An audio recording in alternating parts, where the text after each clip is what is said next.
Assalamualaikum warahmatullahi wabarakatuh. Selamat datang kembali di channel YouTube Dunia Beda, tempat di mana takdir bisa berbalik dalam sekejap mata. Namaku Alea, wanita yang dipaksa memakai gaun pengantin bekas kakakku, dan dinikahkan dengan pria yang bahkan membuang muka saat melihat wajahku. Aku dihina, diinjak, dan dianggap sampah di rumah megah suamiku sendiri. Tapi mereka tidak tahu, di balik diamku yang mereka anggap bodoh, tersimpan sebuah rahasia besar yang akan membuat mereka gemetar dan berlutut memohon ampun. Bagaimana rasanya ketika orang yang kalian buang ternyata adalah orang yang memegang nyawa kalian? Simak kisahku ini. Namun sebelumnya bagi yang beragama Islam saya sarankan untuk menuliskan sholawat Nabi Muhammad agar kelak sholawat ini menjadi saksi untuk mendapat syafaat di akhirat.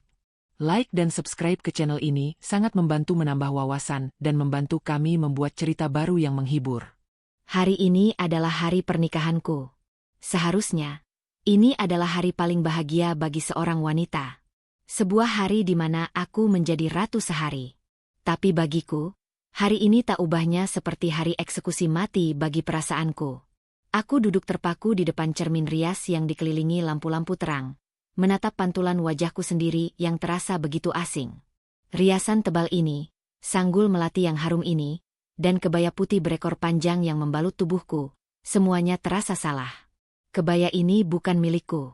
Sama sekali bukan. Di bagian pinggangnya terasa sedikit longgar, karena pemilik aslinya, Kak Clarissa, memiliki tubuh yang sedikit lebih berisi dan sintal dibandingkan aku yang kurus. Penjahit terpaksa memasang peniti di bagian dalam agar pas di tubuhku. Peniti itu menusuk kulitku sedikit, memberikan rasa perih yang konstan setiap kali aku bergerak. Tapi demi Allah, rasa perih di pinggang ini tidak sebanding dengan perih yang menyayat hatiku. Namaku Alea. Dan hari ini, aku dipaksa menikah dengan Bramantio, seorang pria kaya raya, pewaris tunggal keluarga Adiguna yang sangat terhormat di kota Bandung. Namun aku tahu betul, bukan namaku yang terukir di undangan mewah berlapis emas yang sudah tersebar ke ratusan tamu VIP itu.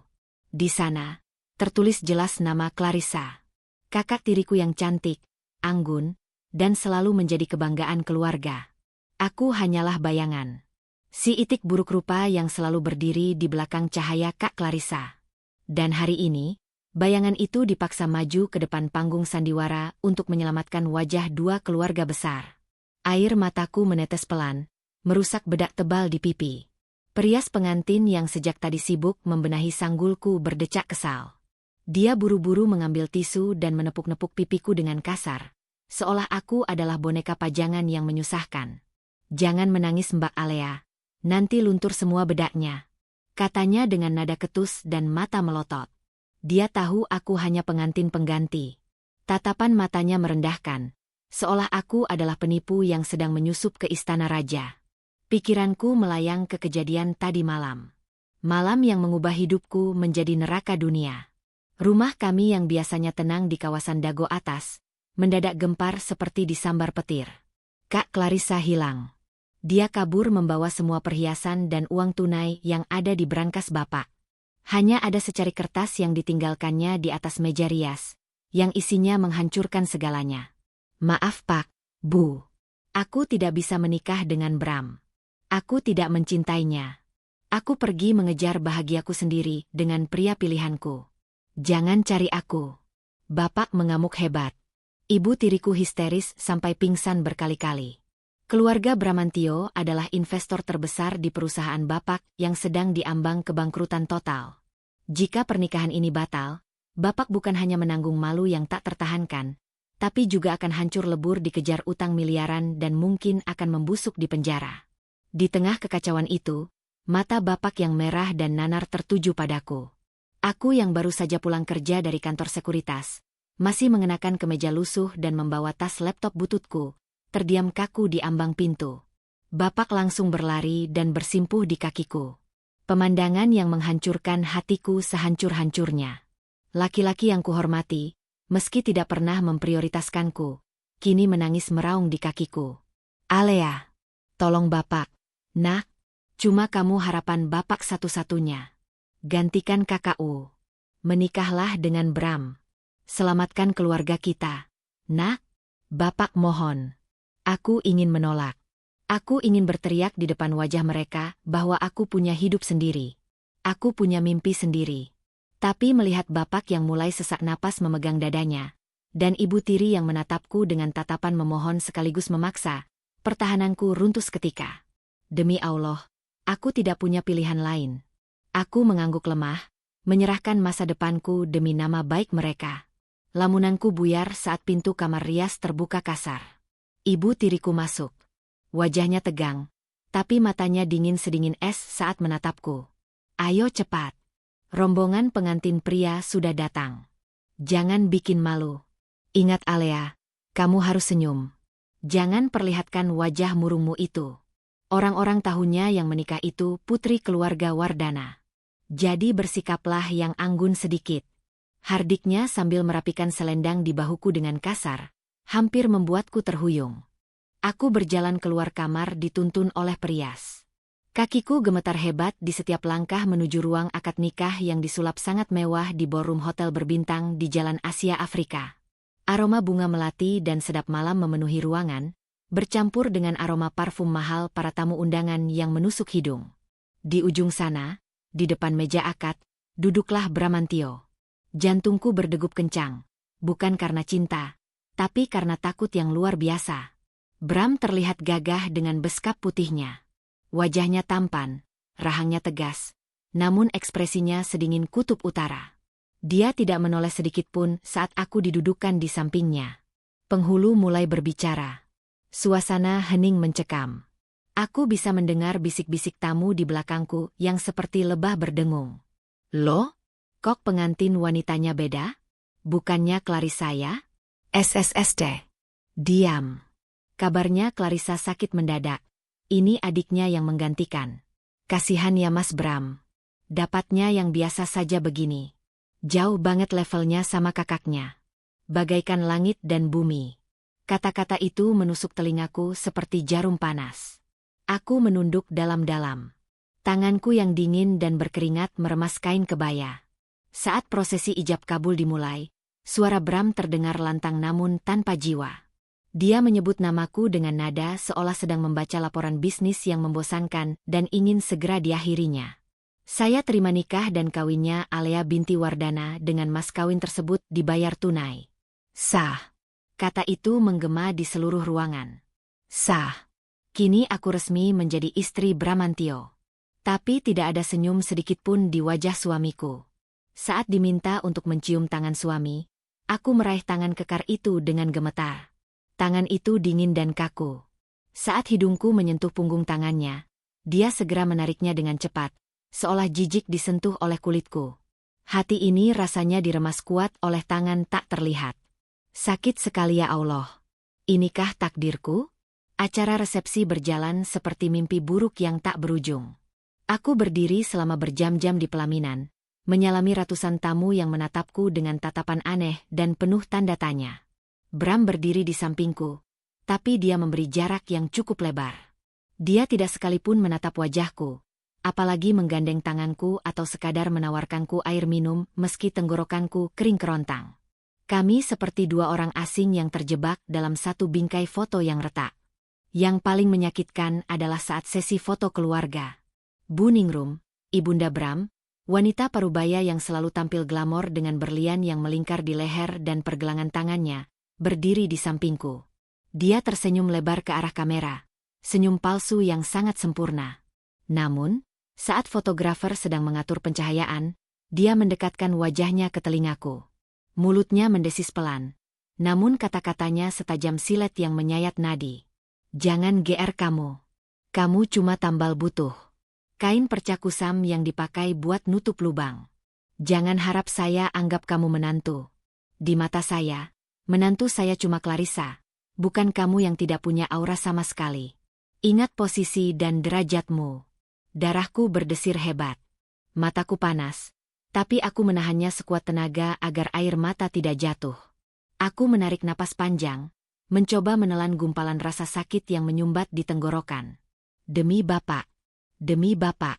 Kata-kata itu kuulang terus dalam hati sebagai mantra penguat. Akhirnya, pesta usai. Kami dibawa menuju rumah mewah Bram di kawasan elit Bandung Utara. Rumah itu besar sekali, dengan pilar-pilar tinggi menjulang dan taman yang luas. Tapi bagiku, ini terlihat seperti penjara emas yang siap mengurungku. Kamar pengantin kami ada di lantai 2. Luasnya mungkin 3 kali lipat kamar kosku dulu. Di tengah ruangan ada ranjang king size dengan spray sutra putih yang ditaburi kelopak mawar merah. Suasana yang seharusnya romantis bagi pengantin baru, tapi terasa horor bagiku. Bram masuk lebih dulu. Dia langsung melepas beskapnya dan melemparnya sembarangan ke sofa. Dia melonggarkan dasinya dengan kasar, lalu berbalik menatapku. Itu adalah kali pertama dia menatap mataku sejak pagi tadi. Tatapan itu penuh amarah, kekecewaan, dan penghinaan yang mendalam. Dengar baik-baik, Alea. Suaranya berat dan mengintimidasi, membuat nyaliku ciut. Pernikahan ini cuma di atas kertas. Jangan pernah bermimpi aku akan menyentuhmu. Aku menikahimu cuma karena kasihan sama papamu, dan demi menjaga nama baik keluargaku di depan rekan bisnis. Bagiku, kamu tidak ada bedanya sama pajangan di rumah ini. Tidak. Pajangan bahkan lebih berharga daripada kamu. Dia berjalan mendekatiku. Langkahnya tegas membuatku mundur selangkah karena takut. Aroma maskulin tubuhnya tercium kuat, bercampur dengan aroma alkohol samar. Sepertinya dia sempat minum diam-diam saat resepsi tadi untuk melupakan kekecewaannya. Malam ini, kamu tidur di sofa. Jangan berani-berani naik ke ranjang ini. Itu tempat untuk istri yang kucintai, dan itu bukan kamu. Dan satu lagi, besok pagi-pagi sekali, kamu harus bangun. Jangan bertingkah manja seperti putri raja. Di rumah ini, kalau mau dihargai, kamu harus tahu diri dan sadar posisi. Bram mengambil bantal dan selimut cadangan dari lemari dengan kasar, lalu melemparnya ke arahku. Bantal itu mengenai wajahku sebelum jatuh ke lantai. Sakit di fisik tak seberapa, tapi harga diriku hancur lebur. Setelah itu, dia mematikan lampu utama, membiarkan ruangan hanya diterangi lampu tidur yang remang-remang. Lalu naik ke ranjang dan memunggungiku tanpa peduli sedikitpun. Aku berdiri mematung dalam kegelapan. Air mata yang sejak tadi kutahan di depan umum akhirnya tumpah deras tanpa suara. Bahuku berguncang hebat. Aku memungut bantal dan selimut itu dengan tangan gemetar. Perlahan, aku berjalan menuju sofa panjang di sudut kamar yang jauh dari ranjangnya. Malam pertama yang seharusnya indah dan penuh cinta, kuhabiskan dengan meringkuk di sofa yang dingin. Masih mengenakan kebaya pengantin yang menyiksa pinggangku, sambil menatap punggung suamiku yang tidur nyenyak. Di luar jendela, hujan mulai turun membasahi kota Bandung, seolah langit ikut menangis meratapi nasibku. Perlahan, aku mengeluarkan ponselku dari balik tas kecil yang kubawa. Aku membuka aplikasi perbankan dan sekuritas saham yang selama ini menjadi duniaku yang tak pernah diketahui siapapun. Layar ponsel menyala, menampilkan angka-angka yang berderet panjang. Saldo di sana menunjukkan angka miliaran rupiah, hasil kerja kerasku bertahun-tahun sebagai investor saham jenius dan royalti dari novel-novel bestseller yang kutulis dengan nama samaran yang melegenda. Orang-orang ini, Bram, Bu Ningrum, Kak Clarissa, mereka semua menghinaku miskin. Mereka pikir aku hanya wanita tak berdaya yang menumpang hidup dan mengharapkan belas kasih. Mereka tidak tahu siapa aku sebenarnya. Aku bisa saja membeli harga diri mereka saat ini juga.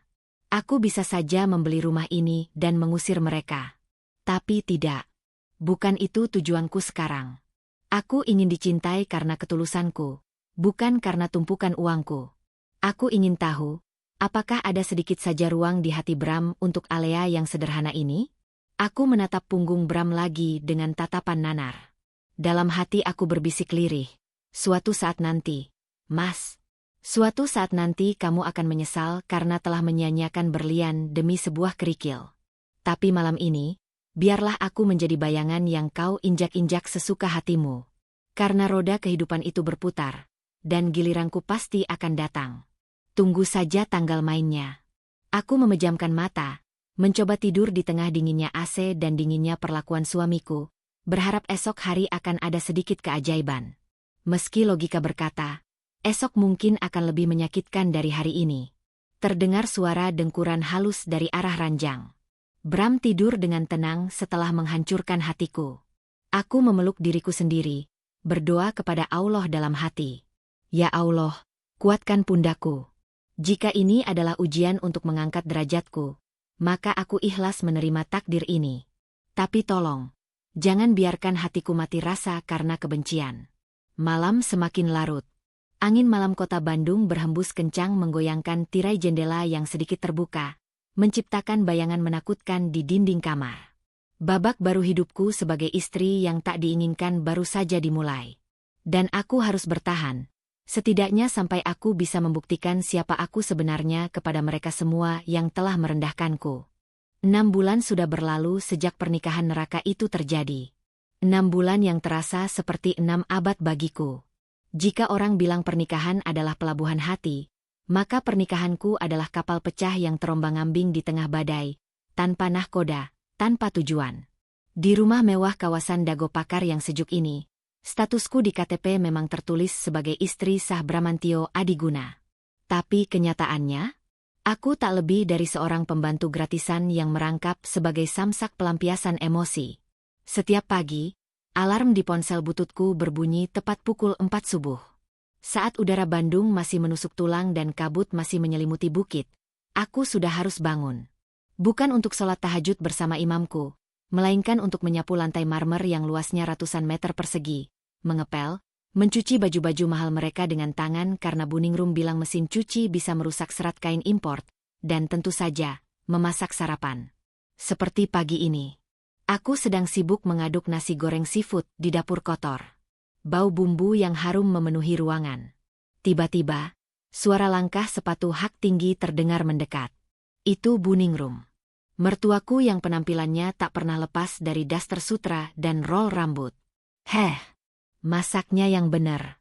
Jangan keasinan kayak kemarin. Lidah anak saya itu lidah bangsawan, bukan lidah orang kampung kayak kamu. Hardiknya sambil menunjuk-nunjuk wajan panas. Iya, Bu. Ini sudah Alea cicipi. Rasanya pas. Jawabku pelan, tetap menunduk.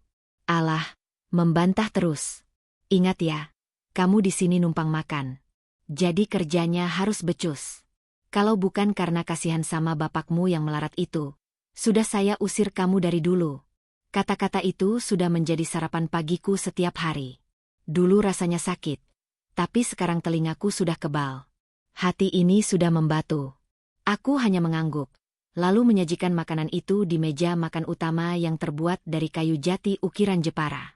Tak lama kemudian, Bram turun dari lantai 2. Dia sudah rapi dengan setelan jas mahalnya. Wajahnya segar dan tampan, membuat hatiku berdesir sekaligus perih. Dia duduk di kursi utama, mengambil koran, dan mulai makan tanpa menoleh sedikit pun ke arahku yang berdiri di sudut ruangan seperti pelayan restoran yang menunggu perintah. Alea, panggilnya dingin tanpa melihat wajahku. Iya, Mas? Aku mendekat dengan cepat. Bram merogoh saku jasnya, mengeluarkan beberapa lembar uang berwarna biru dan merah. Dia melemparnya ke atas meja makan.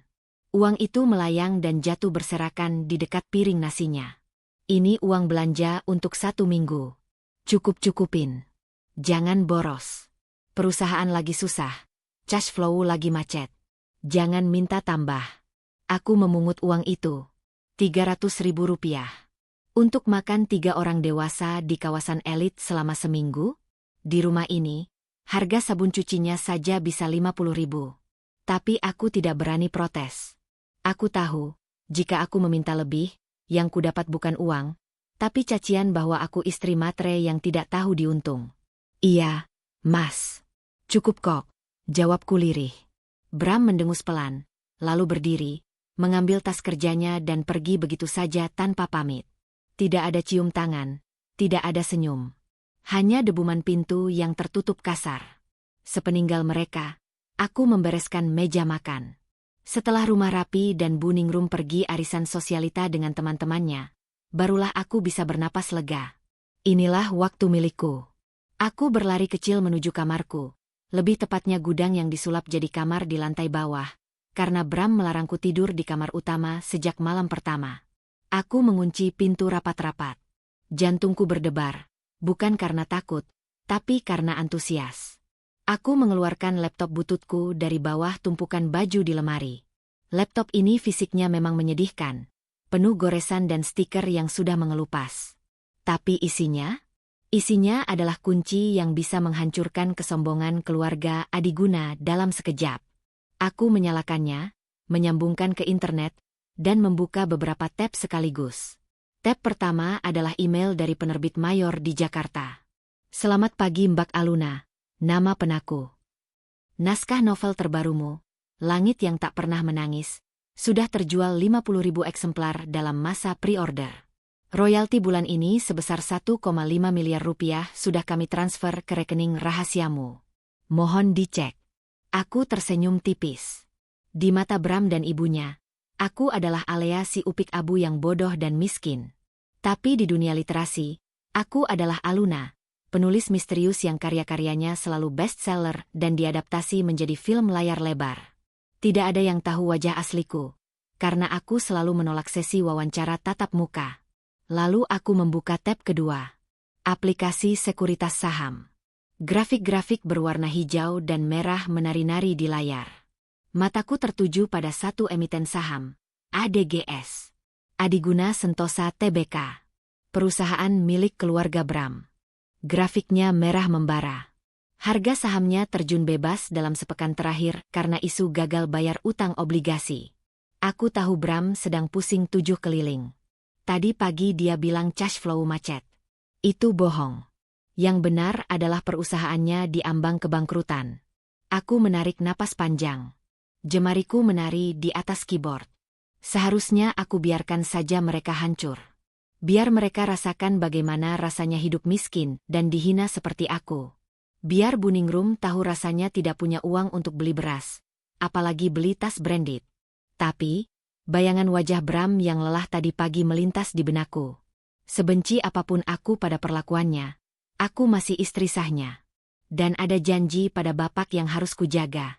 Aku tidak boleh membiarkan keluarga ini hancur saat aku masih menjadi bagian darinya. Aku mengambil ponselku, mendial nomor seseorang. Halo, Raka? Suara bariton seorang pria terdengar di ujung sana. Halo, Bu Bos. Ada perintah? Raka adalah asisten pribadiku. Orang kepercayaan yang mengurus semua aset dan investasiku. Dia satu-satunya orang yang tahu siapa Alea sebenarnya. Raka, coba cek saham ADGS. Lagi bearish parah kan? Tanyaku dengan nada profesional. Sangat berbeda dengan nada bicaraku saat berhadapan dengan Buningrum. Betul Bu. Fundamentalnya goyah. Sentimen pasar negatif. Prediksi analis, bulan depan mereka bakal delisting kalau nggak ada suntikan dana segar. Kenapa Bu? Ibu mau short selling? Mau ambil untung dari kehancuran mereka? Tidak. Jawabku tegas. Justru sebaliknya. Siapkan dana dari rekening investasi utamaku. Aku mau kamu beli saham ADGS secara bertahap lewat sekuritas asing biar tidak terdeteksi. Beli dalam jumlah besar sampai harganya rebound. Dan satu lagi, hubungi manajemen Adiguna Sentosa, bilang ada angel investor dari Singapura yang mau menyuntikkan dana pinjaman lunak untuk operasional mereka. Gunakan nama perusahaan cangkang kita yang di Cayman Island. Hening sejenak di ujung telepon. Bu Alea, Ibu yakin? Mereka itu jahat sama Ibu. Suami Ibu bahkan gak anggap Ibu ada. Kenapa Ibu malah selamatin mereka? Ini uang puluhan miliar loh, Bu. Risikonya tinggi. Lakukan saja, Raka. Anggap saja ini sedekah terselubung. Aku belum ingin melihat mereka hancur sekarang. Belum waktunya. Aku ingin mereka terbang tinggi dulu. Sebelum nanti, sudahlah. Kerjakan saja. Baik. Bu laksanakan.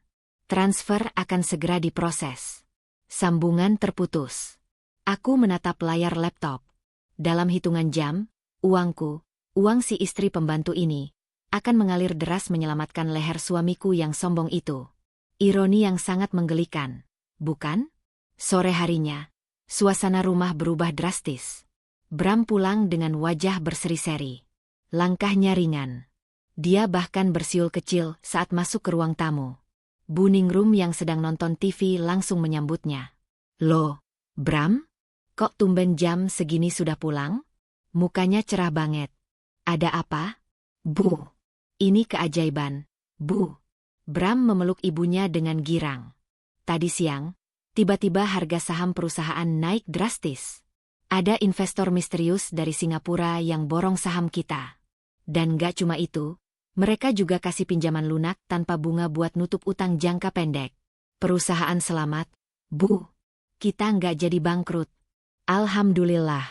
Bu Ningrum bertepuk tangan heboh. Tuh kan, ibu bilang juga apa?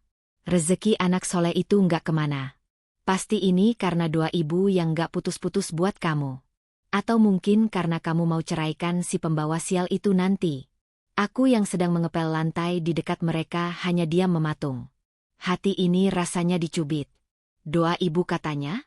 Padahal uang yang menyelamatkan mereka adalah uang dari wanita yang sedang mengepel di bawah kaki mereka. Alea, buatkan teh manis buat Mas Bram. Dan keluarkan kue-kue di toples. Jangan lelet, teriak Bu Ningrum tanpa menoleh. Iya, Bu, sahutku pelan. Malam itu, meja makan penuh dengan makanan enak yang dipesan Bram lewat layanan pesan antar. Ada sate kambing, gulai, dan martabak spesial. Mereka makan dengan lahap sambil tertawa-tawa membahas rencana liburan ke Eropa. Aku makan di dapur, dengan nasi sisa kemarin dan telur dadar, mendengarkan tawa mereka dari kejauhan. Saat aku sedang mencuci piring kotor bekas pesta kecil mereka, Bram masuk ke dapur untuk mengambil air dingin. Dia berdiri di sampingku yang sedang berlumuran sabun. Jantungku berdebar lagi. Apakah dia akan mengucapkan terima kasih? Tentu saja tidak. Dia kan tidak tahu. Alea, ucapnya datar. Iya, Mas? Aku menoleh, berharap ada sedikit kelembutan. Besok lusa, kosongkan jadwalmu. Mataku berbinar. Apakah dia akan mengajakku jalan-jalan merayakan kesuksesan perusahaannya? Mau kemana, Mas? Tanyaku antusias. Bukan jalan-jalan. Tapi ibu baru saja beli rumah baru. Rumah impian ibu di kawasan Royal Garden. Kawasan paling elit di Bandung Selatan. Kita akan mengadakan syukuran besar-besaran di sana. Undangannya khusus VVIP. Royal Garden? Jantungku seperti berhenti berdetak. Kawasan Royal Garden itu adalah proyek properti premium yang dikembangkan oleh PT Wardana Land. Perusahaan peninggalan almarhum kakekku yang kini kepemilikan saham mayoritasnya sudah beralih ke namaku secara diam-diam tanpa sepengetahuan Bapak. Jadi, Mas Bram dan Ibu beli rumah di sana? Tanyaku memastikan. Iya. Harganya gila-gilaan. Tapi untungnya pengembangnya kasih diskon besar buat ibu. Mungkin mereka tahu siapa keluarga Adiguna. Jawab Bram dengan nada sombong. Padahal, diskon itu disetujui oleh sistem karena aku memberikan instruksi khusus pada direksi untuk memberikan potongan harga pada keluarga karyawan atau kerabat, meski mereka tidak tahu siapa kerabat itu. Terus, aku harus ngapain, Mas? Apa aku boleh ikut? Bram menatapku dari ujung kepala sampai ujung kaki. Tatapan yang membuatku merasa kerdil. Kamu? Ikut? Dia tertawa kecil. Tawa yang meremehkan. Nanti kita bicarakan. Yang jelas, kamu harus siap-siap. Siap-siap buat bantu-bantu beres-beres di sana sebelum tamu datang. Jangan harap kamu bisa duduk manis kayak nyonya besar. Ingat, di acara nanti bakal banyak kolega bisnisku. Penampilanmu itu... Dia menggantung kalimatnya, lalu menggelengkan kepala seolah melihat sampah yang tak layak daur ulang. Sudahlah. Pokoknya besok kamu ikut mobil bak yang bawa barang-barang pindahan. Aku sama ibu naik mobil pribadi. Jangan sampai telat. Setelah mengatakan itu, Bram pergi meninggalkan dapur. Meninggalkan aku yang berdiri mematung dengan tangan gemetar memegang spons cuci piring. Air mataku jatuh lagi. Bukan karena sedih. Tapi karena menahan tawa getir. Mereka akan mengadakan pesta di kandang singa. Mereka akan memamerkan kekayaan di rumah yang sebenarnya berdiri di atas tanah milikku. Lihat saja nanti, Mas. Lihat saja nanti, Bu. Royal Garden akan menjadi saksi. Apakah aku akan tetap menjadi pembantu yang kalian suruh-suruh? Ataukah aku akan membuka topengku dan membuat kalian terbelalak sampai lupa cara bernapas? Tapi saat itu, aku belum tahu bahwa syukuran rumah baru itu akan menjadi panggung drama paling menyakitkan sekaligus paling memuaskan dalam hidupku. Sebuah kejadian tak terduga sedang menunggu di sana. Sesuatu yang melibatkan Kak Clarissa.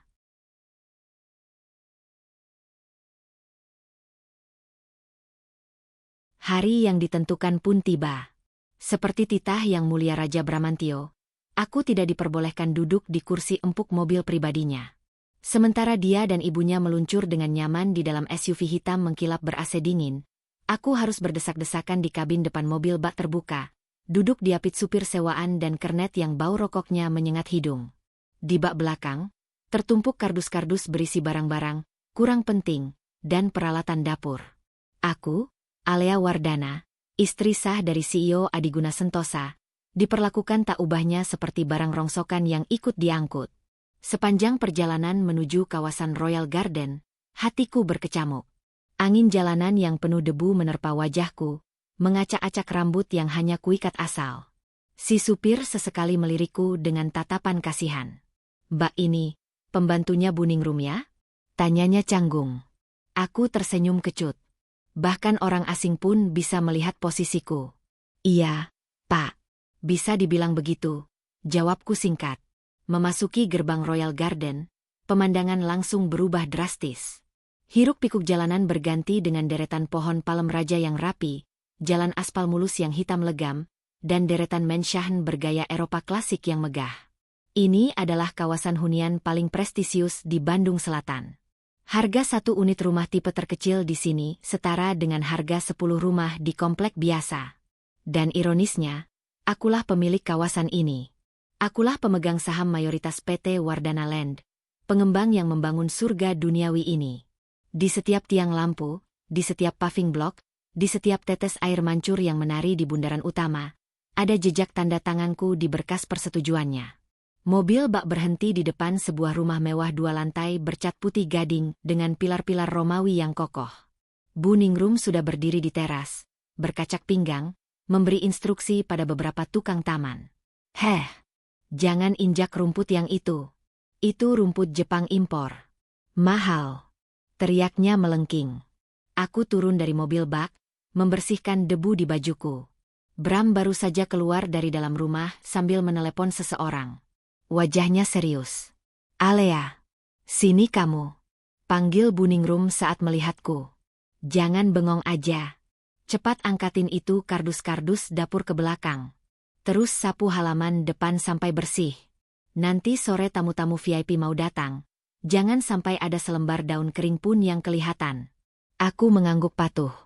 Tanpa banyak bicara, aku mulai mengangkat kardus-kardus berat itu. Keringat mulai bercucuran membasahi punggungku. Sesekali aku melihat Bram yang sedang duduk santai di kursi teras sambil menyeruput kopi. Sama sekali tidak berniat membantuku. Baginya, tugas istri, atau lebih tepatnya budak, adalah melayani, bukan dilayani. Saat aku sedang menyapu halaman, sebuah mobil sedan mewah berwarna merah menyala berhenti tepat di depan gerbang. Pintu terbuka, dan turunlah sosok wanita yang membuat darahku berdesir hebat. Itu Kak Clarissa. Dia terlihat cantik sekali. Gaun summer dress bermotif bunga, kacamata hitam oversized, dan tas branded di tangannya. Dia berjalan dengan percaya diri, seolah dia adalah ratu yang baru pulang dari pengasingan. "Mbak Clarissa," seru Buningrum girang. Dia langsung berlari kecil menyambut kakak tiriku itu, memeluknya erat, cipika-cipiki seolah mereka adalah ibu dan anak kandung yang lama terpisah. Ya ampun, cantiknya calon mantu ibu. Kapan sampai dari Bali? Kok nggak bilang-bilang? Tahu gitu ibu suruh Bram jemput. Clarissa tertawa renyah. "Ah, nggak usah repot-repot, Bu. Aku kan mandiri. Lagian aku kangen banget sama rumah ini." "Wah, rumahnya bagus banget ya, Bu. Selera ibu emang top." Bram yang mendengar suara Clarissa langsung berdiri tegak. Matanya berbinar. Binar yang tak pernah kulihat saat dia menatapku. Dia berjalan cepat menghampiri mereka. "Clarissa? Kamu datang?" Suara Bram terdengar gugup tapi penuh harap. "Hai, Bram." Clarissa melepas kacamata hitamnya, menatap Bram dengan tatapan menggoda. "Sorry ya aku sempat menghilang kemarin. Aku cuma butuh healing sebentar. Aku panik. Takut nggak bisa jadi istri yang baik buat kamu." Tapi sekarang aku udah siap kok. Bram tersenyum lebar. Nggak apa-apa, Sa. Yang penting kamu sudah kembali. Kami semua nungguin kamu. Mereka bertiga berdiri di sana, tertawa dan bercengkerama, membentuk sebuah keluarga bahagia yang sempurna. Sementara aku berdiri kaku dengan sapu lidi di tangan, hanya berjarak 5 meter dari mereka, tapi rasanya seperti terpisah benua. Aku transparan. Tak terlihat. Tak dianggap. Tiba-tiba Clarissa menoleh ke arahku. Senyumnya berubah menjadi seringai tipis yang meremehkan. Loh? Itu Alea kan? Kok, astaga, penampilannya kucel banget. Lagi jadi tukang kebunnya. Bu? Bu Ningrum tertawa sinis. Biasalah Sa, dia kan emang bakatnya di situ. Bersih-bersih. Udah biarin aja. Jangan kotori mata kamu lihat dia. Ayo masuk. Ibu mau tunjukin kamar utama yang harusnya jadi kamar kamu. Kata-kata itu menghujam jantungku. Kamar utama yang harusnya jadi kamar kamu. Kalimat itu menegaskan bahwa posisiku di sini benar-benar hanya sementara. Hanya ban serep yang siap dibuang kapan saja saat ban utamanya sudah ditambal. Aku menunduk, melanjutkan menyapu dengan mata buram karena air mata yang menggenang. Sabar, Alea. Sabar. Ingat rencanamu. Jangan meledak sekarang. Menjelang sore, kesibukan semakin meningkat. Catering mewah mulai berdatangan menata meja prasmanan. Bunga-bunga segar dipasang di setiap sudut. Lampu-lampu kristal dinyalakan, membuat rumah itu bersinar terang benderang. Aku sudah selesai dengan tugas bersih-bersihku. Badanku pegal linu, bajuku basah oleh keringat. Aku berjalan menuju dapur, berniat mengambil segelas air putih dan istirahat sejenak di pojokan. Tapi langkahku terhenti saat mendengar percakapan serius dari ruang keluarga. Pintu ruang keluarga sedikit terbuka. Di sana duduk Bram, Bu Ningrum, dan Clarissa. Wajah mereka serius. Bram, dengar ibu, kata Bu Ningrum tegas. Nanti malam, tamu-tamu yang datang itu orang-orang penting. Ada Pak Wali Kota, ada Direktur Bank, ada kolega bisnis papanya Clarissa juga. Kita harus jaga image. Terus maksud ibu gimana? Tanya Bram. Gini loh, Bram, Clarissa menyela. Kan gak lucu kalau pas kita lagi mingle sama tamu VIP, terus tiba-tiba Alea muncul dengan tampang kucelnya itu. Apalagi orang-orang taunya aku yang harusnya nikah sama kamu. Kalau mereka lihat Alea, nanti mereka bingung. Terus gosip deh. Iya, bener kata Clarissa. Timpal Bu Ningrum. Ibu nggak mau malu, Bram. Alea itu, aduh, auranya itu loh, aura kemiskinan. Bikin drop suasana pesta. Jadi, Bram tampak ragu. Jadi, sebaiknya Alea nggak usah ikut acara inti. Suruh dia di dapur aja. Bantu-bantu cuci piring di belakang sama orang catering. Atau suruh pulang aja sekalian naik ojek. Jangan sampai dia nongol di ruang tamu pas acara berlangsung. Hatiku mencelos. Diusir? Di rumah suamiku sendiri? Disuruh cuci piring sementara kakak tiriku yang kabur itu dipuja-puja? Aku menunggu jawaban Bram. Berharap dia akan membelaku. Berharap dia akan bilang, tidak, Bu. Alea itu istriku. Dia berhak ada di sampingku. Tapi harapanku hancur berkeping-keping saat mendengar suara Bram. Ya sudah, Bu. Atur aja yang terbaik. Aku juga males sih kalau harus jelasin ke orang-orang kenapa istriku beda sama yang di undangan dulu. Biar Alea di belakang aja. Duar. Rasanya seperti ada petir menyambar tepat di ulu hatiku. Air mata yang tadi kutahan akhirnya jatuh menetes ke lantai. Suamiku, imamku, dia lebih memilih menjaga gengsinya daripada menjaga perasaan istrinya. Dia lebih memilih mantan tunangan yang meninggalkannya daripada istri sah yang melayaninya setiap hari. Cukup. Sudah cukup aku diam. Sudah cukup aku mengalah. Kesabaranku ada batasnya, dan batas itu baru saja dilanggar. Aku berbalik arah, tidak jadi masuk ke dapur. Aku berjalan cepat menuju kamar mandi pelayan di dekat garasi. Di sana, aku mencuci mukaku yang sembab. Aku menatap cermin kecil yang retak di dinding kamar mandi. Kamu bukan Alea si pembantu, bisikku pada pantulan diriku sendiri. Kamu adalah Alea Wardana, pemilik Royal Garden, penulis bestseller. investor miliarder. Aku merogoh saku celanaku, mengambil ponsel. Dengan tangan gemetar karena amarah, aku mengetik pesan singkat ke Raka. Raka, luncurkan rencana B sekarang. Aku butuh kamu di Royal Garden jam 7 malam tepat. Bawa mobil terbaikku.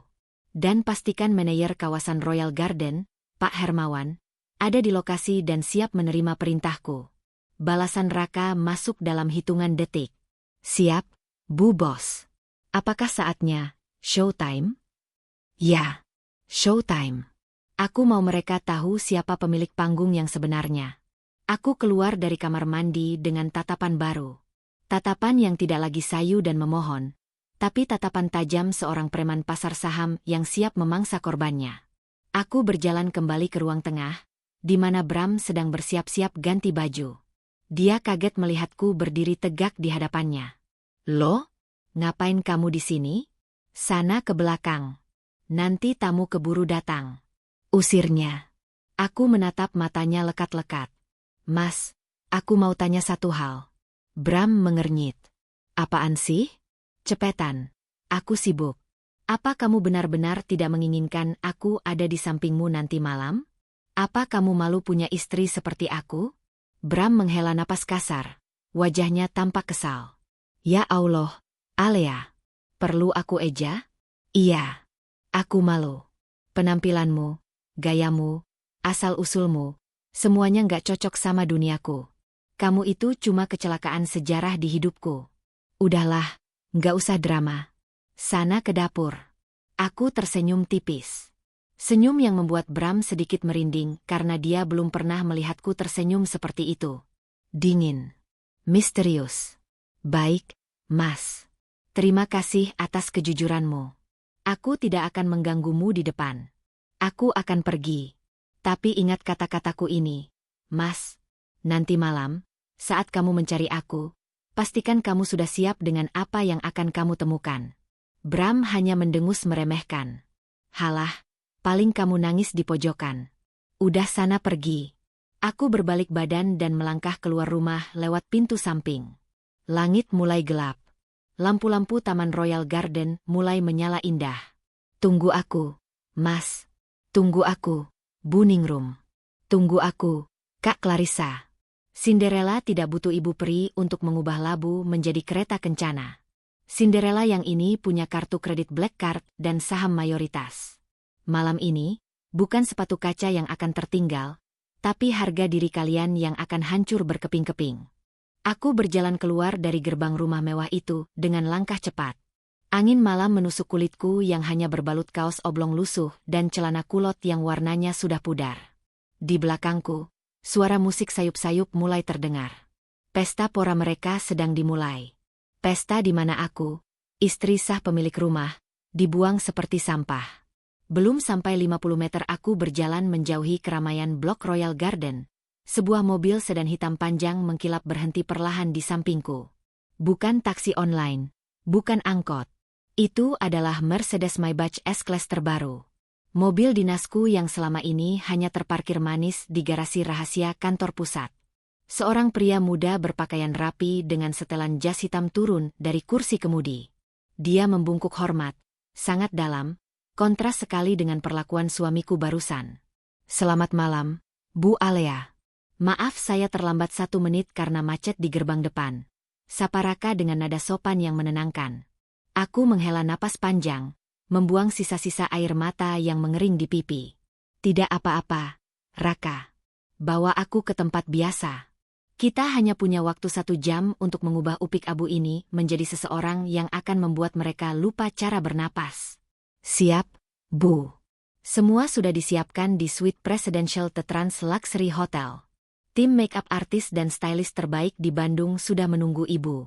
Aku masuk ke dalam kabin mobil yang hening dan wangi aromaterapi lavender.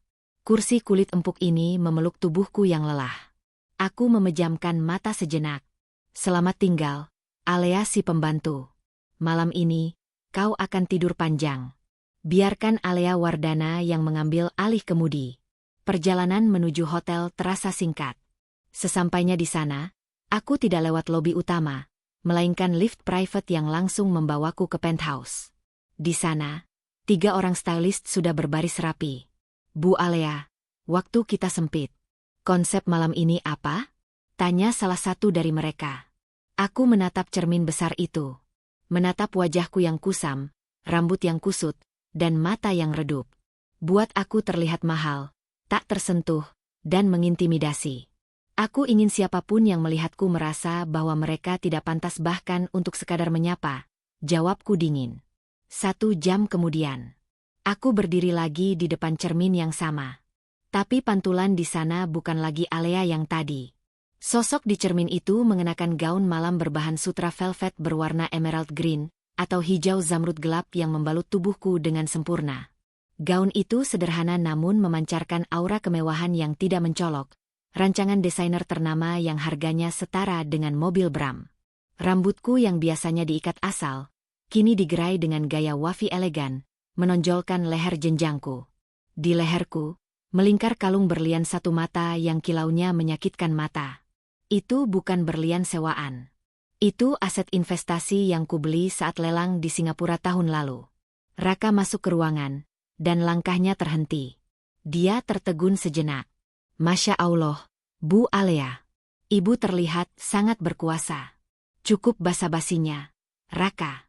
Apa Pak Hermawan sudah di lokasi? Sudah, Bu. Pak Hermawan, General Manager Royal Garden, sudah standby di lobi acara.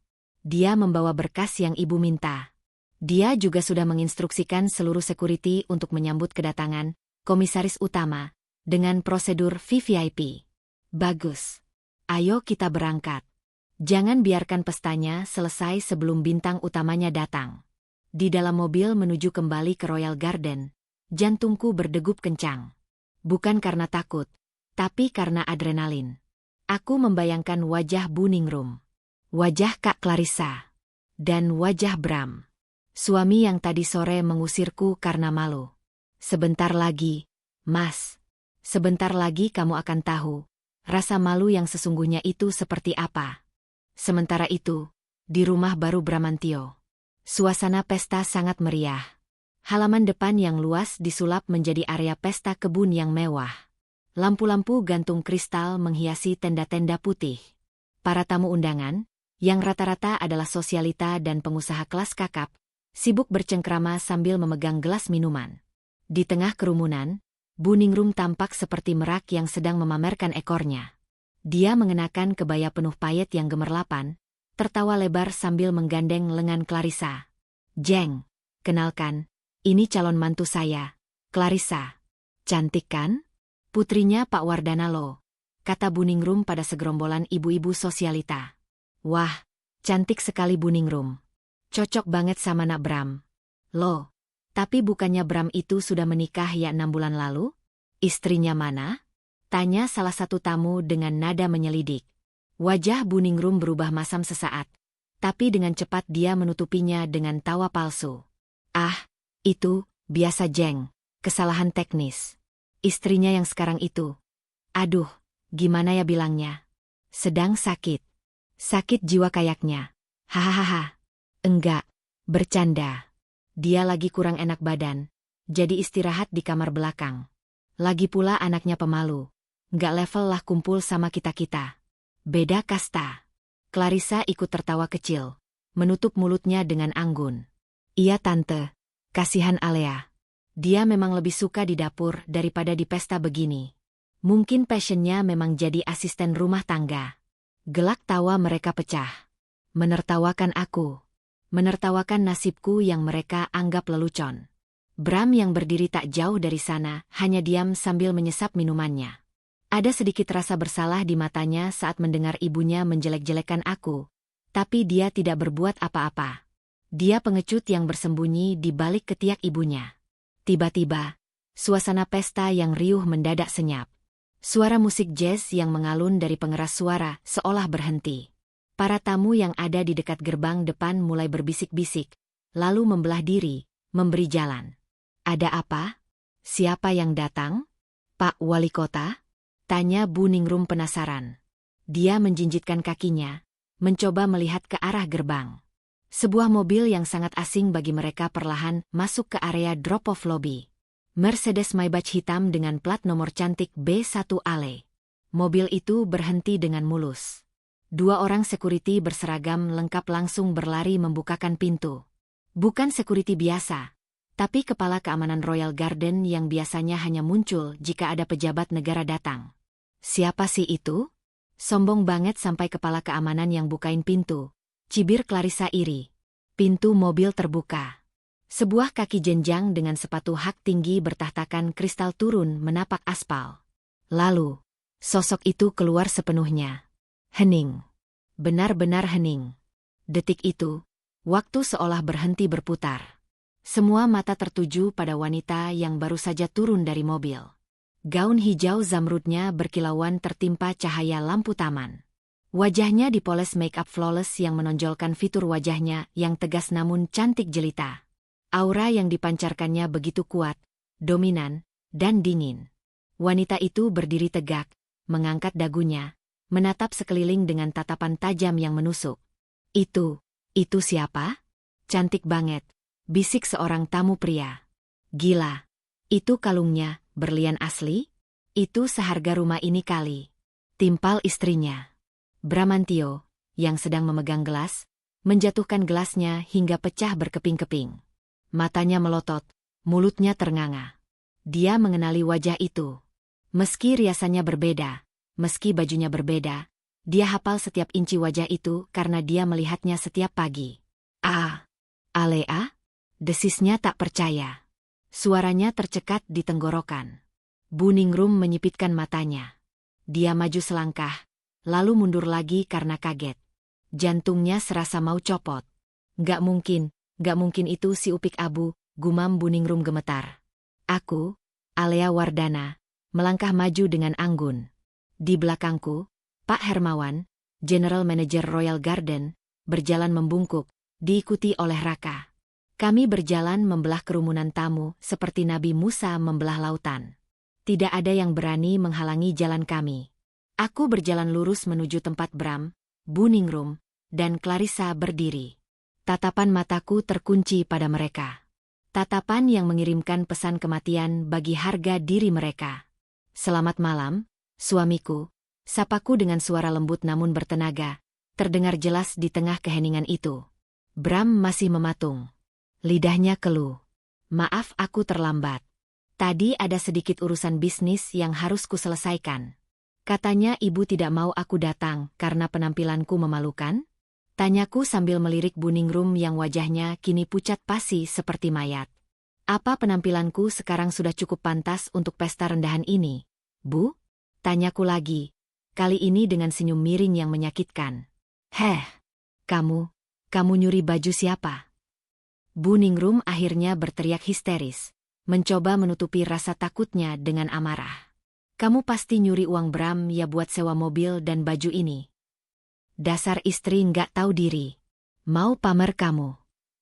Para tamu mulai berbisik-bisik lagi. Suasana memanas. Clarissa ikut maju. Wajahnya merah padam karena merasa tersaingi. Alea, jangan bikin drama deh. Pulang sana. Kamu pikir dengan dandan kayak ondel-ondel begini kamu bisa ngalahin aku? Semua orang di sini tahu kamu itu cuma pengganti. Cuma sampah. Aku tertawa kecil. Tawa yang renyah namun mengerikan. Sampah? Ulangku. Aku menoleh ke arah Pak Hermawan yang berdiri di belakangku. Pak Hermawan, tolong jelaskan pada tamu-tamu yang terhormat ini, siapa sebenarnya sampah yang berdiri di depan mereka ini. Dan tolong jelaskan status kepemilikan rumah yang sedang mereka injak ini. Pak Hermawan maju, merapikan dasinya, lalu mengeluarkan sebuah dokumen resmi dari tas kerjanya. Dia menyalakan mikrofon yang dia bawa. Mohon perhatian semuanya. Suaranya menggema lewat pengeras suara. Perkenalkan, wanita yang berdiri di samping saya ini adalah Ibu Alea Wardana. Beliau adalah komisaris utama sekaligus pemegang saham mayoritas dari PT Wardana Land, pengembang kawasan Royal Garden ini. Artinya, beliau adalah pemilik sah dari seluruh kawasan elit ini. Hah? Apa? Pemilik Royal Garden. Teriakan kaget terdengar bersahut-sahutan dari para tamu. Kilat lampu kamera ponsel mulai menyambar-nyambar memotret kejadian itu. Dan untuk informasi tambahan, lanjut Pak Hermawan dengan lantang. Rumah di Blok A nomor 1 yang saat ini sedang digunakan untuk pesta oleh keluarga Bapak Bramantio, statusnya masih dalam sengketa pembayaran. Diskon 50% yang diberikan sebelumnya adalah atas instruksi langsung dan belas kasihan dari Ibu Alea sendiri. Tanpa tanda tangan Ibu Alea, Bapak Bramantio dan Ibu Ningrum tidak akan pernah mampu membeli rumah ini. Duar. Kali ini bukan petir, tapi bom atom yang meledak di kepala Bram dan Bu Ningrum. Bram terhuyung ke belakang, seolah kakinya tak bertulang. Dia menatapku dengan tatapan horor. Istri yang selama ini dia suruh mengepel, dia suruh tidur di sofa, dia hina miskin, ternyata adalah raksasa yang menopang hidupnya. Bu Ningrum memegang dadanya, napasnya tersengal-sengal. Matanya melotot menatapku, seolah melihat hantu. Enggak mungkin, kamu bohong. Kamu pasti bohong. Jerit Bu Ningrum histeris. Aku melangkah maju mendekati mertuaku itu. Jarak wajah kami hanya tinggal sejengkal. Aroma parfum mahalku mengalahkan bau keringat dingin ketakutannya. Bu, ucapku pelan namun tajam. Ibu bilang saya cuma tambal butuh? Ibu bilang saya parasit? Asal ibu tahu, uang yang ibu pakai buat beli tas, uang yang dipakai Bram buat nyelamatin perusahaannya dari kebangkrutan bulan lalu, itu semua uang saya. Uang si pembantu ini. Saya yang menyuntikkan dana ke perusahaan Bram lewat Raka. Aku menunjuk Raka yang tersenyum sopan. Bram menoleh ke arah Raka. Dia mengenali wajah itu. Kamu perwakilan investor Singapura itu? Tanya Bram gagap. Benar, Pak Bram, jawab Raka tenang. Dan investor itu adalah istri Bapak sendiri, Ibu Alea. Kaki Bram lemas. Dia jatuh berlutut di hadapanku. Bukan karena romantis, tapi karena syok berat. Hancur sudah harga dirinya sebagai laki-laki. Hancur sudah kesombongannya. Alea, kenapa kamu nggak bilang? Lirih Bram. Aku menatap puncak kepala suamiku yang berlutut itu dengan tatapan datar. Karena aku ingin melihat, Mas, apakah kamu mencintaiku sebagai manusia? Atau hanya akan mencintaiku kalau aku punya segalanya? Dan malam ini, aku sudah dapat jawabannya. Kamu, ibu kamu, dan wanita ular di sana. Aku menunjuk Clarissa yang sudah gemetar ketakutan di pojokan. Kalian semua sama saja. Kalian buta. Kalian membuang berlian demi menggenggam kotoran. Air mata Bram menetes. Dia mencoba meraih tanganku. Alea, maafkan aku hilaf, aku. Jangan sentuh aku. Bentakku sambil menarik tanganku. Tanganmu terlalu kotor. Mas. Tangan yang kamu pakai buat melempar bantal ke mukaku. Tangan yang kamu pakai buat menunjuk mukaku saat mengusirku tadi sore. Tangan itu tidak pantas menyentuh kulitku. Suasana pesta berubah menjadi drama tragis. Para tamu undangan terdiam, menyaksikan kehancuran sebuah keluarga yang dibangun di atas kesombongan. Tapi ini belum selesai. Aku belum selesai dengan mereka. Pak Hermawan, kataku dingin. Iya, Bu. Cabut diskon untuk rumah ini. Batalkan kontrak jual belinya karena ada pelanggaran etika berat terhadap pemilik kawasan. Dan minta security untuk mengosongkan rumah ini sekarang juga. Saya tidak mau rumah saya dikotori oleh orang-orang munafik ini lebih lama lagi. Bram mendongak, wajahnya penuh air mata dan ketakutan. Alea, jangan, kita mau tinggal di mana? Itu bukan urusanku. Jawabku singkat. Aku berbalik badan, siap meninggalkan mereka yang mulai menangis meraung-raung. Namun tiba-tiba, Bu Ningrum yang sudah kehilangan akal sehatnya, berlari menerjang ke arahku sambil membawa pisau pemotong kue yang ada di meja dekatnya. Dasar wanita iblis. Kamu hancurkan hidup anakku. Mati kamu. Teriaknya gila. Awas Bu. Teriak Raka. Kejadian selanjutnya terjadi begitu cepat. Jeritan tamu. Kilatan pisau. Dan darah yang menetes. Waktu seolah melambat. Mataku menangkap kilatan perak dari pisau kue yang terayun di tangan Bu Ningrum. Wajahnya bukan lagi wajah manusia, melainkan wajah setan yang dikuasai amarah dan dendam. Dia membidik tepat ke arah dadaku. Jarak kami terlalu dekat. Aku terpaku, kakiku seolah dipaku ke tanah, tak sempat menghindar. Mati kamu! Teriakan itu menggema. Aku memejamkan mata, pasrah merasakan dinginnya besi menembus kulitku. Jep! Suara tusukan terdengar mengerikan, disusul suara benda berat jatuh berdebum. Tapi, aku tidak merasakan sakit.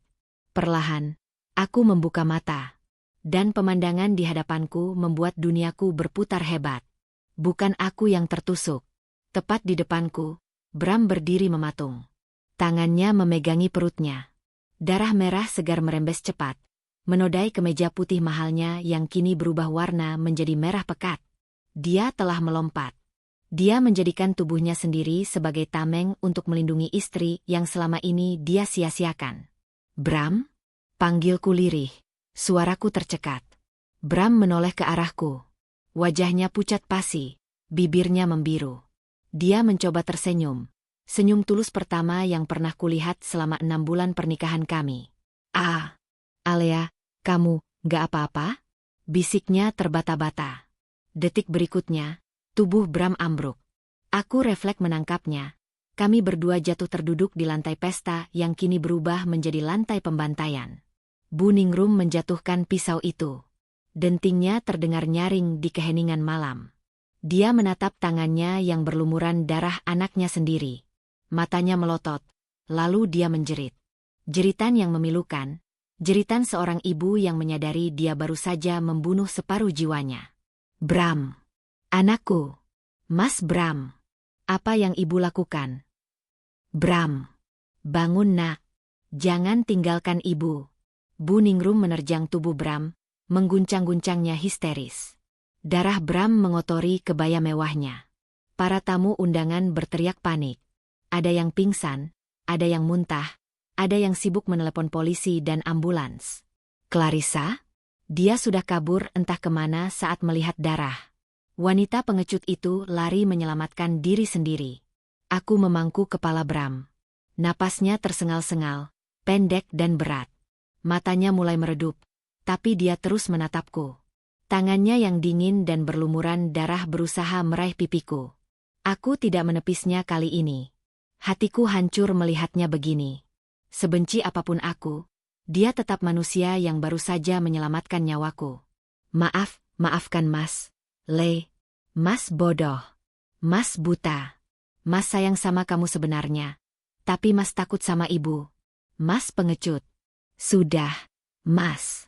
Jangan banyak bicara. Simpan tenagamu, kataku sambil menahan air mata. Raka, panggil ambulans. Cepat. Bram menggeleng lemah. Nggak kuat, dingin. Kalau Mas mati, tolong, jangan benci Mas ya. Tolong cari bahagia kamu. Kamu pantas dapat yang lebih baik. Mata Bram tertutup. Kepalanya terkulai lemas di pangkuanku. Mas Bram, bangun. Sirine ambulans terdengar meraung-raung di kejauhan, bersahutan dengan sirine polisi. Malam pesta yang seharusnya menjadi ajang pamer kekayaan keluarga Adiguna, berakhir menjadi tragedi paling kelam yang pernah terjadi di Royal Garden. Polisi datang dan langsung memborgol Bu Ningrum yang masih meraung-raung memeluk kaki anaknya. Dia diseret paksa masuk ke mobil polisi, terus berteriak memanggil nama Bram seperti orang gila. Sementara tubuh Bram yang tak sadarkan diri diangkut ke tandu oleh petugas medis. Aku ikut masuk ke dalam ambulans. Bukan sebagai istri yang mencintainya, tapi sebagai manusia yang punya hati nurani. Sepanjang perjalanan menuju rumah sakit Hasan Sadikin, aku menatap wajah suamiku yang kritis. Ironis sekali, Mas, kamu baru sadar siapa aku saat nyawamu di ujung tanduk. Kamu baru melindungiku saat semuanya sudah terlambat. Mengapa penyesalan selalu datang di akhir? Mengapa manusia harus kehilangan dulu baru merasa memiliki? Malam itu, di ruang tunggu operasi yang dingin, aku duduk sendirian. Bajuku yang seharga ratusan juta kini penuh noda darah. Raka duduk di sampingku. Dia menjaga bosnya. Ibu mau ganti baju? Tanya Raka pelan. Tidak. Jawabku kosong. Biarkan darah ini kering. Biar ini jadi saksi bahwa Alea si bodoh sudah mati malam ini. 2 minggu kemudian. Aroma obat-obatan yang khas menyengat hidungku saat aku melangkah masuk ke ruang rawat VIP. Di atas ranjang pasien, Bram duduk bersandar. Wajahnya tirus, kulitnya pucat. Dia selamat dari maut, meski harus kehilangan satu ginjalnya akibat tusukan itu. Saat melihatku masuk, mata Bram berbinar. Ada harapan besar di sana. Mungkin dia berpikir, karena aku yang mengurus pengobatannya dan menunggui operasinya, maka aku sudah memaafkannya. Mungkin dia berpikir kita bisa memulai semuanya dari nol. Alea, istriku. Sayang, panggilnya dengan suara parau. Dia merentangkan tangannya, ingin memelukku. Terima kasih ya sudah datang. Aku tahu kamu pasti kembali. Aku janji, Le. Setelah keluar dari sini, aku akan jadi suami yang baik. Kita usir ibu ke kampung. Kita hidup berdua ya. Aku akan kerja keras buat kamu. Aku berdiri di ujung ranjang. Tidak mendekat. Tanganku memegang sebuah map berwarna hijau. Map yang sangat ditakuti oleh pasangan suami istri manapun. Bram, tanyaku datar. Mana Clarissa? Wajah Bram berubah sendu. Dia menunduk. Dia bawa kabur sisa uang di tabunganku dan mobilku. Dia pergi pas aku koma. Polisi sedang mengejarnya. Kamu benar, Le. Dia cuma mau hartaku. Lalu ibumu? Bram semakin menunduk, bahunya bergetar. Ibu kena gangguan jiwa berat. Sekarang dirawat di rumah sakit jiwa Cisarua. Dia terus berhalusinasi kalau dia masih orang kaya dan aku masih bayi yang harus dia lindungi. Ini hukuman buat kami, Le. Aku menghela napas panjang. Hukuman yang berat dari Allah. Karma itu nyata dan datangnya secepat kilat. Baguslah kalau kamu sadar, Mas. Aku melangkah maju, meletakkan map hijau itu di pangkuan Bram. Apa ini? Tanya Bram bingung. Tangannya gemetar saat membuka map itu. Matanya membelalak saat membaca judul surat di dalamnya. Gugatan cerai? Bram mendongak, air matanya tumpah. Le, kenapa? Aku kan sudah minta maaf. Aku sudah berkorban nyawa buat kamu. Aku tertusuk demi kamu. Masa itu nggak cukup buat nebus dosaku? Aku cacat demi kamu, Le. Aku menatapnya tanpa ekspresi. Dingin. Mas, terima kasih sudah menyelamatkan nyawaku malam itu. Aku hargai itu. Biaya rumah sakit ini, operasi kamu, sampai perawatan ibumu di RSJ, semua aku yang tanggung. Anggap saja itu balas budiku. Impas. Tapi, lanjutku tegas. Tusukan di perutmu bisa sembuh, Mas. Jahitannya bisa kering. Tapi tusukan di hatiku? Luka yang kamu dan ibumu tancapkan setiap hari selama 6 bulan? Hinaan bahwa aku miskin, aku pembantu, aku sampah? Itu tidak bisa sembuh cuma dengan satu aksi heroik. Bram menangis terseduh-seduh, memukul-mukul dadanya sendiri. Alea, tolong beri aku kesempatan kedua. Aku cinta sama kamu. Cinta? Tanyaku sinis. Kamu tidak mencintaiku, Mas. Kamu hanya takut kehilangan fasilitas hidupmu. Kamu takut miskin. Kamu takut sendirian. Kalau aku masih Alea yang miskin, apa kamu akan bersikap manis begini? Tidak kan? Bram terdiam. Dia tidak bisa menjawab. Aku berbalik badan, berjalan menuju pintu keluar.